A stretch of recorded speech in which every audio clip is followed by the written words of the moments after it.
오늘 아침에 에베소에서 일어난 소동이란 제목으로 말씀 나누도록 하겠습니다. 우리가 사회생활 할 때 회사가 있죠. 한 회사가 만약에 큰 회사가 부도가 나면 그 밑에서 하청업자들 있는 작은 회사들의 그 회사에 물건을 대던 작은 회사들도 차례로 부도가 나는 경우가 자주 있습니다. 이렇게 부도가 나게 되면 많은 사람들이 곤경에 처하게 되죠. 이와 비슷한 일이 오늘 설교 본문에서 일어났습니다. 바울이 에베소에서 복음을 전하고 그 결과 수많은 사람들이 예수님을 믿게 되었습니다. 특히 지난주에 보았듯이 귀신을 쫓아내는 일을 하던 많은 사람들조차도 예수님을 믿었죠. 그리고 그들이 가지고 있던 그 마술에 관한 귀신 쫓는 그런 무슨 책들을 불을 태웠는데 그 책값이 현 시가로 50억 원이었어요. 50억 원. 커플 밀리언 달러에 해당하는 책값을 태울 정도로 너무나 많은 사람들이 지금까지 그들이 믿었던 우상을, 귀신을 버리고 예수님을 믿죠. 이렇게 귀신을 쫓아내는 일을 하던 사람들조차도 예수님을 믿으니까 그 다른 사람들이, 수많은 사람들이 정말 예수님을 믿게 됩니다. 이렇게 많은 사람들이 예수님을 믿게 되었을 때, 우상을 그만 믿게 되었을 때 뜻밖의 사고가 나요. 그게 오늘 본문 내용이죠. 바로 이 에베소 지역, 그리고 에베소 지역 인근에 있었던 모든 오늘날 터키, 아시아 지역에서 우상을 만들어서 팔던 사람들이 더 이상 돈을 벌 수가 없었습니다. 우상을 만들면 쉽게 사람들이 와서 사가고 했는데요. 이제는 쉽게 돈을 벌던 그 방법이 없어지는 거예요. 예수님을 믿으니까 상황이 바뀌었죠. 사람들이 예수님을 믿고 우상을 사지 않게 되니까 경제적인 손해가 왔습니다. 그럼 어떻게 해야 되죠? 결국 이 우상을 팔던 사람들이 오늘 본문에 있는 것처럼 본문에서 법정 싸움을 들어가죠. 이 사람들을 고소하게 됩니다. 고소한 이유는 솔직히 이 사람 때문에 우리가 먹고 살기 힘들어요. 그러면 창피하잖아요. 그렇게는 못하고 이 사람이 신을, 이 에베소 지역과 아시아에 있는 이 신을, 아데미 신상을 무시합니다 라고 신성모독죄로 고소를 합니다. 바울이 전한 예수님을 믿은 사람들의 삶의 변화, 이런 건 이제 한두 번이 아니죠. 오늘 23절에도 그때쯤 되어 이 도로 말미암아 적지 않은 소동이 일어났다고 했는데, 오늘 딱 앞에 본문 사도행전 17장 5절과 7절에도 똑같은 이야기가 있습니다. 그러나 유대인들은 시기해서, 바울이 이제 복음 전하는 것을 시기해서 소리 질러 이르되 천하를 어지럽게 하던 이 사람들이 여기도 이르매라고 했어요. 천하를 어지럽게 했다. 영어 표현이니까 world upside down 이라는 표현을 가지고 있죠. 세상을 막 뒤집어 놓은 거예요, 이 바울 일행이. 2000년 전에 바울이 복음을 전하는 곳마다 수많은 사람들이 예수님을 믿고 그들의 삶이 변함으로 온 세상이 정말 업사이드 다운, 들썩였어요. 천하를 어지럽게 됐습니다. 우리는 목소리가 큰 사람이 이긴다는 말을 많이 하죠. 특별히 민주주의의 다수결의 원칙입니다. 한 표라도 더 많은 표를 받은 사람이 이기죠. 민주주의가 지금까지 있던 제도 중에서 가장 좋은 것이라고는 하지만 이 민주주의의 단점은 뭐예요? 숫자만 많으면 되니까 수단과 방법을 가리지 않고 한 사람이라도 내 편을 만들면 정책이 바뀔 수 있습니다. 나라와 세계의 질서가 바뀌게 됩니다. 이렇게 한 사람이라도 더 있어야 세상을 바꾸는 것이 이 세상의 원칙이지요. 하지만 바울이 복음을 전할 때는 바울은 혼자 복음을 전했습니다. 혼자 세상을 뒤엎었습니다. 많아야 한두 명 바울과 함께하는 동료가 세상을 업사이드 다운, 세상을 뒤집어 놨어요.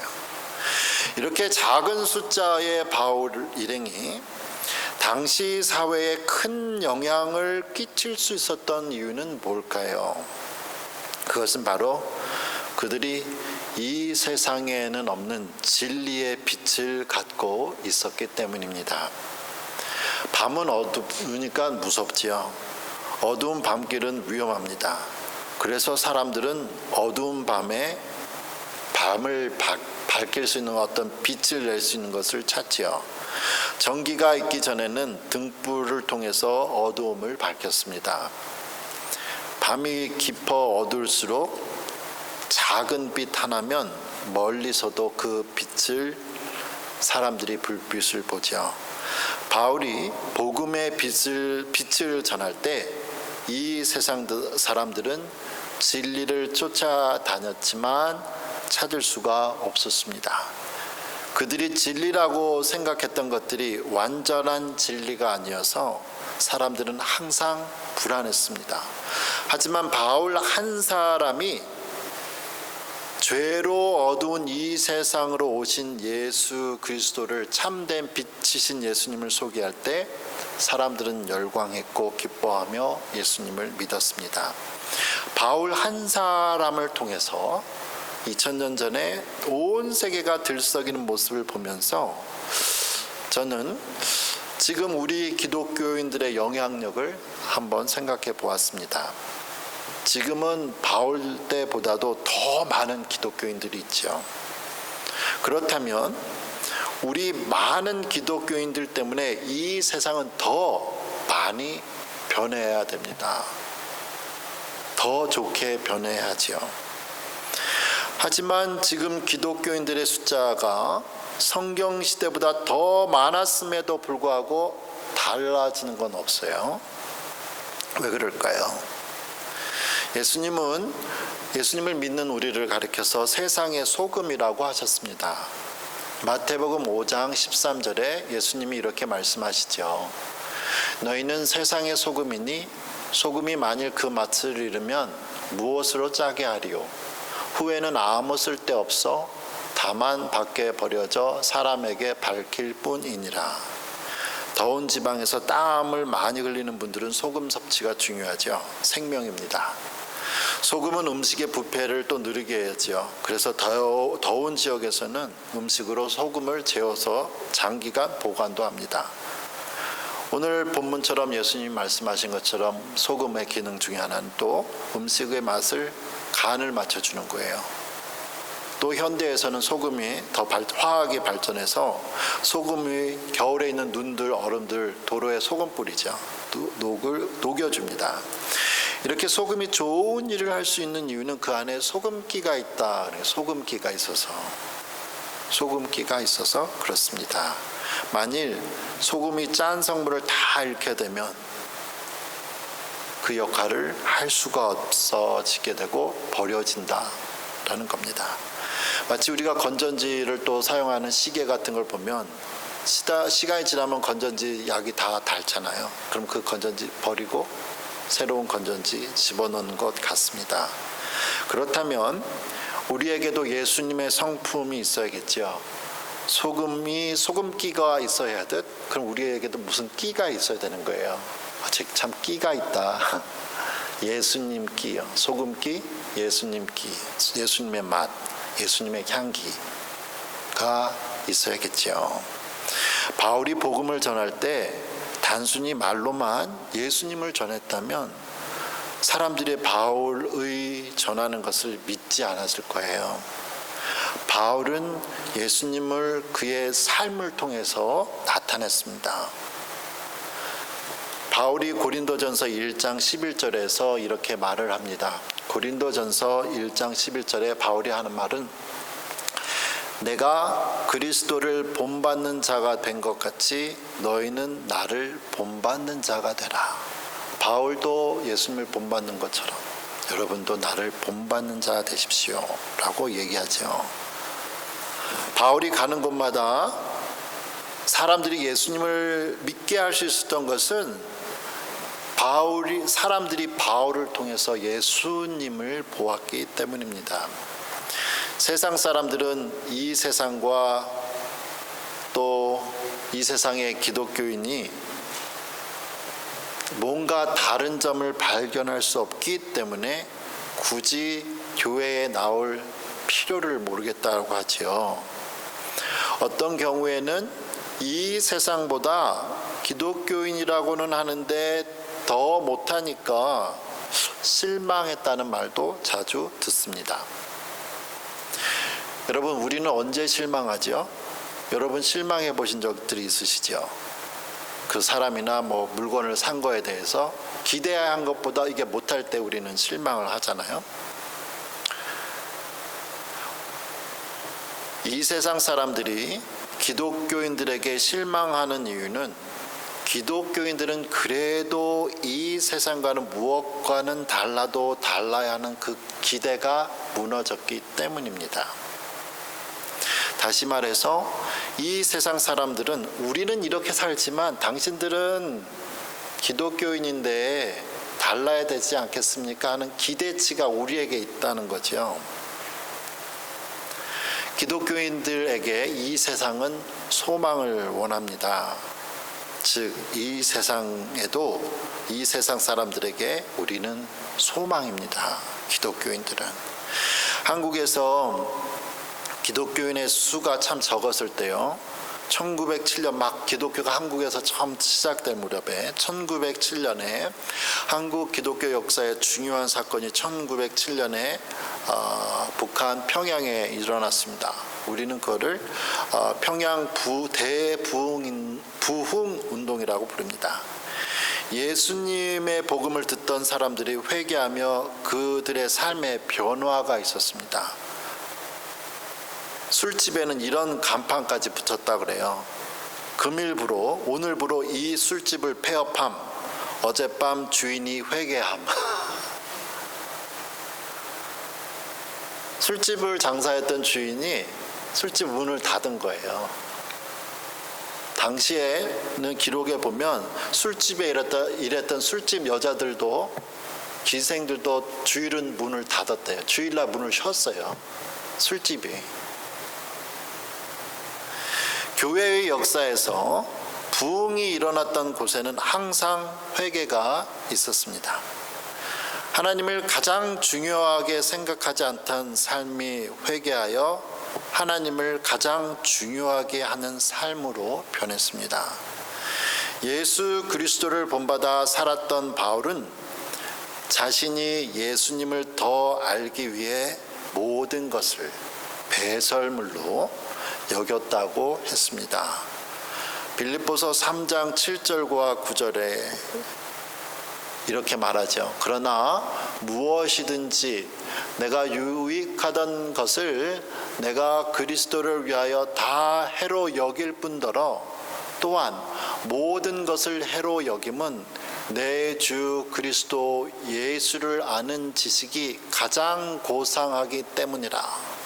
내가 그를 위하여 모든 것을 잃어버리고 배설물로, 여러분 배설물 고상하게 표현한 거예요. 여기 성경이라서. 배설물로 여김은 그리스도를 얻고 그 안에서 발견되려 할 것이다. 우리가 부모가 돼서 자녀들을 가르칠 때 부모의 능력이 되는 한도 내에서 어떤 경우에는 빚을 내서라도 자녀들에게 좋은 환경을 해주려고 합니다. 그만큼 부모는 자녀가 잘 되라고 내가 당하는 고통이나 수모는 별로 상관하지 않죠. 우리 기독교인들이 이 세상에서 영향력 있는 기독교인으로 살기 위해서는 우리는 이 세상의 재미와 예수님의 영광을 동시에 다 잡고 살 수가 없습니다. 예수님께서 마태복음 6장 24절에 말씀하시죠. 한 사람이 두 주인을 섬기지 못할 것이니 혹 이를 미워하고 저를 사랑하거나 혹 이를 중히 여기고 저를 경히 여김이라. 너희가 하나님과 재물을 겸하여 섬기지 못하느니라. 예수님의 말씀은요, 이 세상을 살면서 너희가 돈 없이 살아라가 아니잖아요. 예수님의 말씀은 이 세상의 즐거움을 포기하고 이 세상과 담을 또 쌓고 살라는 것도 아닙니다. 예수님은 우리에게 하나님을 가장 높이는 삶을 살으라는 거죠. 이 세상 사람들이 돈과 명예와 쾌락을 쫓아 살 때 우리는 하나님 중심으로 하나님 최고로 삼으면서 살아가고 그럴 때 하나님께서 주시는 다른 복들을 누리며 살라라는 겁니다. 오늘 성경 본문에서도 바울이 오직 예수님을 위해 복음을 전하며 살 때 비록 그들이 고소를 당했지만 하나님이 또 뜻밖의 방법으로 바울을 구원해 주셨습니다. 오늘 성경 마지막 부분 우리가 읽지 않은 부분에 보면 고소를 받은, 이제 고소가 접수됐겠죠. 고소를 받은 이 서기장이 고소 내용을 딱 보더니 이거는 로마법을 어긴 게 아니에요. 그래서 기각시킵니다. 또 한 번 고소를 받지 않죠. 하나님께서는 바울에게 일을 지키셨고 그 일을 끝까지 행한 바울을 또 하나님은 끝까지 지켜주셨습니다. 우리 교회가 이번 학기에는 수요일날 저녁 성경 때 김승준 목사님께서 기독교 역사를 강의를 하시는데요. 저도 신학교 때 배운 내용을 다시 한번 보니까 예전에 뭘 배웠던 게 생각이 나는데요.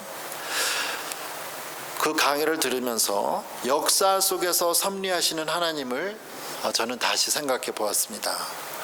저는 하나님께서 각 시대와 장소에 사람들을 태어나게 하셔서 하나님의 뜻을 이루어 가시는 그러한 모습을 보면서, 그렇다면 지금 우리가 이곳에 있는 이유, 이 시대에 태어난 이유도 하나님께서 분명히 우리를 통해서 이 세상을 뒤엎으라고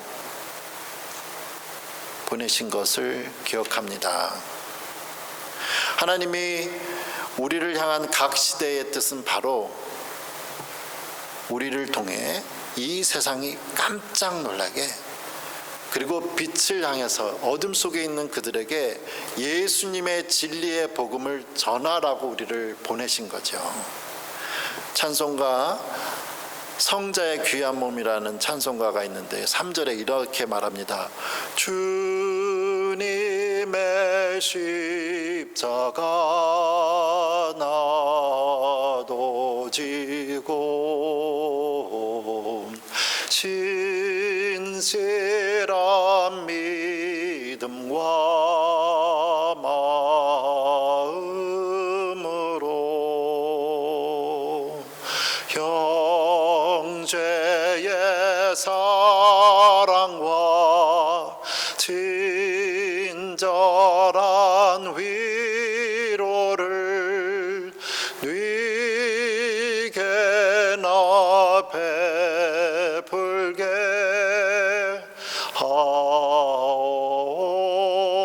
하옵소서. 이 세상은 아직도 진리에 목말라 하며 진리를 찾고 있습니다. 이 세상은 빛을 찾고 있습니다.